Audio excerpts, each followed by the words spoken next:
Mesdames, Messieurs, bonsoir et bienvenue aux informations. Le climat change l'alimentation et l'agriculture aussi. Thème de la Journée mondiale de l'alimentation couplé à celle de la femme rurale. Les deux événements ont été célébrés le 20 octobre dernier à Dioïla, dans la région du Koulikoro. C'était en présence de plusieurs personnalités. Amadou Kamara et Mohamed Sidibé pour le compte-rendu. La célébration conjointe de la Journée mondiale de l'alimentation et de la Journée internationale de la femme rurale fut une nouvelle fois l'occasion de se rendre compte de l'énorme potentialité agricole des femmes du Mali. On est là aujourd'hui en tant que femmes rurales. Toutes les régions des femmes rurales sont là, de Kaï jusqu'à Kidal et le district de Bamako. Le thème d'aujourd'hui, c'est changement climatique, la femme et changement climatique. Et le deuxième thème aussi, c'est la femme et sécurisation foncière. Le climat a beaucoup changé. Actuellement, il ne pleut pas beaucoup. L'hivernage vient tardivement. Des fois, ça vient en avance dans les zones de Sikasso et Bamako. Et ça veut dire que le climat est en train de changer. Il y a toujours la sécheresse. Donc, le deuxième thème, ça, c'est le problème des terres. Au monde rural, surtout les femmes rurales, on n'a pas accès à la terre. Le gouvernement avait promis qu'il devait avoir les 15% des terres aménagées attribuées aux femmes et aux jeunes. On n'a pas les moyens pour acheter des matériels agricoles. Il faut que les Maliens pensent aux femmes rurales. La première préoccupation que le gouvernement doit prendre ça en charge, en compte, c'est d'aider les paysans et surtout les femmes rurales. Les femmes et les filles des villages reculés sont très rarement sous l'effet des projecteurs. En effet, du 15 au 16 octobre, le ministère en charge du développement rural et de la femme, de l'enfant et de la famille célèbre deux journées importantes qui reflètent le rôle essentiel des femmes. Aujourd'hui, les deux journées au même moment, dans un même cercle, donc on ne peut que se réjouir. Se réjouir aujourd'hui, tu viens de voir tout ce qu'on a pu faire comme don aux associations féminines. Je crois que c'est un grand pas. Donc non seulement c'est pour encourager ces femmes qui ne cessent vraiment de chercher des appuis pour la promotion de leur travail. Donc moi je suis très satisfait de la tenue de ces deux journées à Dioïla. Constat positif parce que les femmes ont fait de cette journée leur préoccupation majeure. Les femmes sont sorties, les femmes sont contentes. Aussi les femmes ont promis vraiment d'engager plus d'efforts pour vraiment leur propre développement. Donc moi, nous pensons aujourd'hui que ce sera une leçon, que ce sera vraiment un enseignement utile pour vraiment la promotion des femmes. L'autonomisation des femmes rurales est une condition préalable à la réalisation des objectifs de développement durable qui visent à éliminer la faim et la pauvreté, assurer la sécurité alimentaire et autonomiser toutes les femmes et les filles. Bon, nous avons voulu cette année, de façon volontaire, au niveau du gouvernement, célébrer ces deux journées ensemble. La journée internationale de la femme rurale, la journée mondiale de l'alimentation. Parce que toutes les questions sont dirigées vers le monde rural. C'est le monde rural qui est acteur de tous ces deux événements. Donc c'est pourquoi nous avons voulu les coupler cette année pour donner beaucoup plus de visibilité et de dimension au niveau du gouvernement. Aujourd'hui, on est là avec Madame la promotion de la femme, c'est-à-dire de la promotion de la femme, l'élevage, de la pêche, l'environnement, tous les services qui évoluent au niveau du développement rural sont là.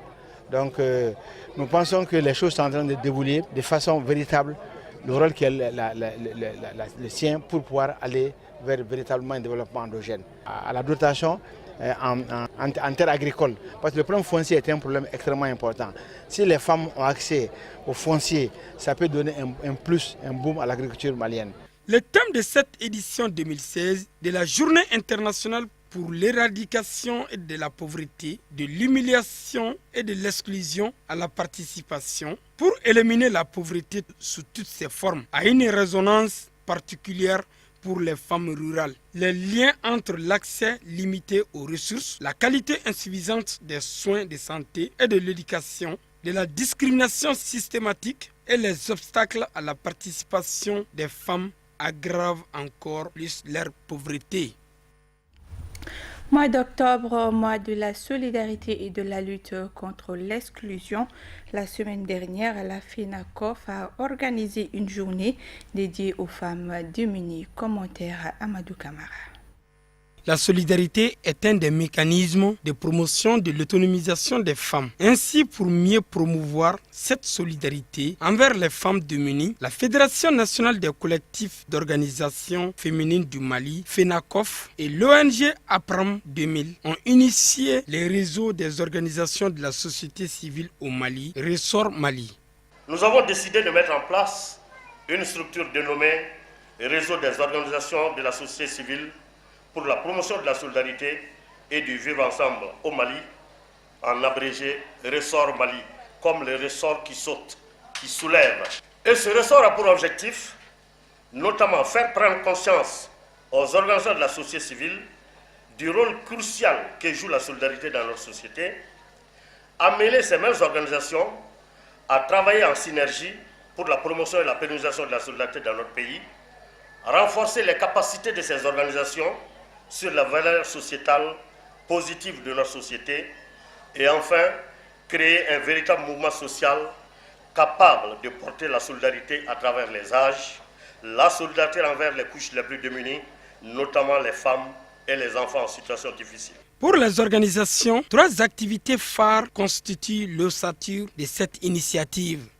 Une donation de vivres et non-vivres à 150 femmes démunies, composée de 2 tonnes de riz, 2 tonnes de sucre, 10 cartons de 12 litres d'huile d'Inor, 15 cartons de spaghettis et un lot d'habits collectés au sein de la FENACOF.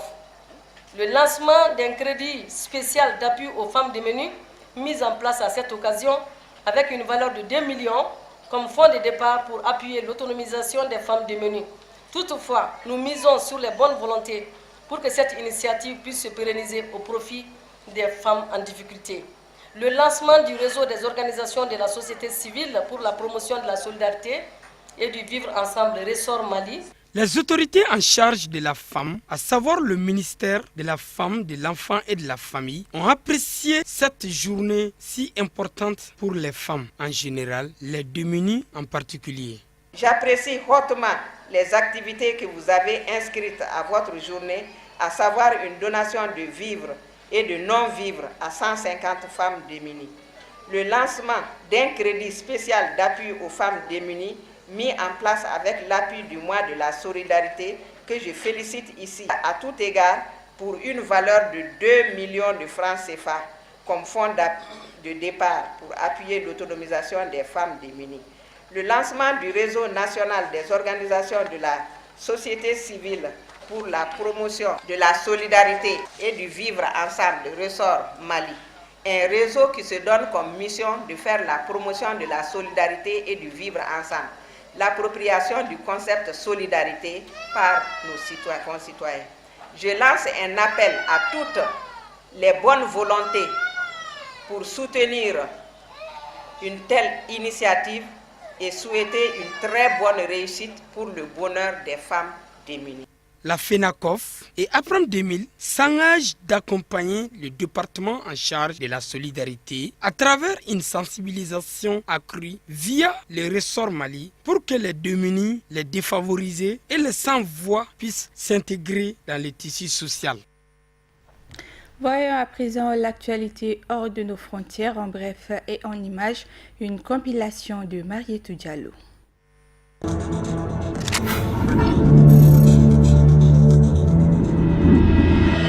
La ville de Mandera, dans le nord-est du Kenya, est de nouveau la cible d'une attaque meurtrière. Ce mardi matin, au moins 12 personnes ont été tuées dans une attaque à l'explosif qui a visé une maison d'hôtes. Un responsable de la police qui a confirmé l'information à plusieurs médias locaux a précisé que les corps de 11 hommes et une femme ont été découverts sur place. À en croire la police, les explosifs ont été déclenchés vers 0h30 GMT. Pour le moment, l'attaque n'a toujours pas été revendiquée.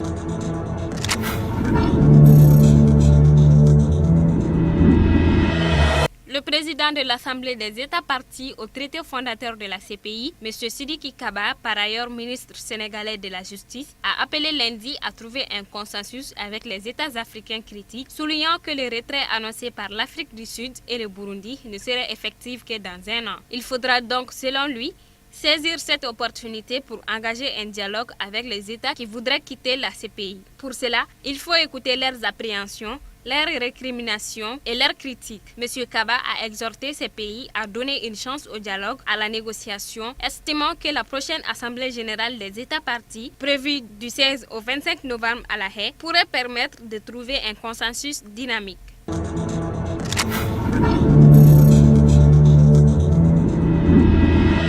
Ce lundi 24 octobre, au cours d'une journée ville morte organisée pour protester contre la présence de la force de l'ONU en Centrafrique, 4 personnes ont trouvé la mort et 14 autres ont été blessées. Les Banguissois accusent la MINUSCA de passivité face aux groupes armés. Dans un communiqué publié dans la soirée, la MINUSCA assure être intervenue dès les premières heures de ce lundi à Bangui pour démanteler les barricades érigées par des manifestants hostiles.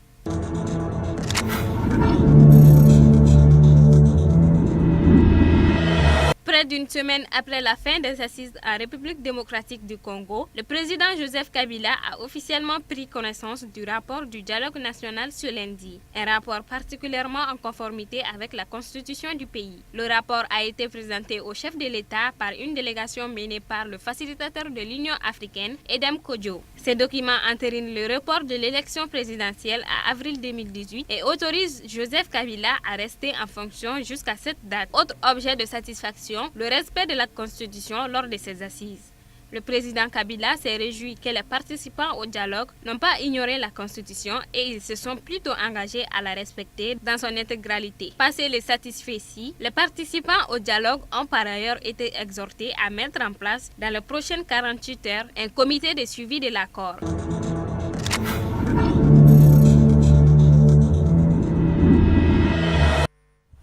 Page noire de cette édition, El Hadj Amadou Sidibé dit que Léla Amadou n'est plus. Le grand cheikh du Tidjania est décédé ce dimanche à la suite d'une longue maladie à l'âge de 72 ans. Il a été conduit à sa dernière demeure ce lundi à Tlilaouéré. Je vous propose quelques réactions au micro de Mokhtar Bagayoko. On ne finira de dire c'est bien fait. Amadou, quand il est arrivé, mes vieux, que leur âme repose en paix, furent son premier hôte. L'amitié était sereine entre eux. Le tout passait bien. Les actions sociales, les différents, les appuis financiers, les appuis moraux, Amadou était au chevet de tout ça. Nous le remercions infiniment. Que son âme repose en paix. Amadou a été un homme bon, un bon religieux, un type qui a socialement cousu les sociétés entre elles ici et qui a apporté de l'aide et de l'assistance à toute la population et à toute la commune de Klila. À ce titre, il a fait progresser la religion, la foi musulmane, et il a relevé le défi de l'amitié et du social dans l'arrondissement. Nous ne faisons que lui remercier de tous les bienfaits qu'il a eu à faire.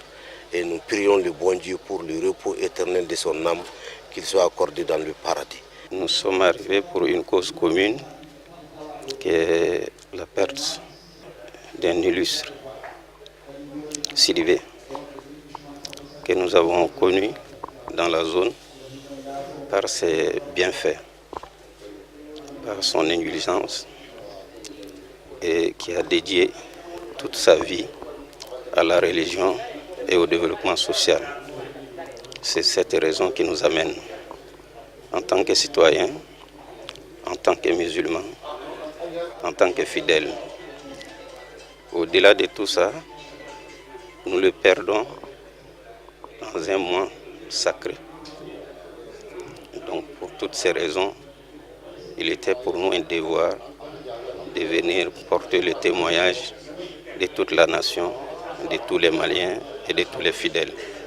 Que Dieu l'accueille dans son paradis. Voilà, que son âme repose en paix. Fin de cette édition. Merci de votre fidélité. Excellente suite de programme.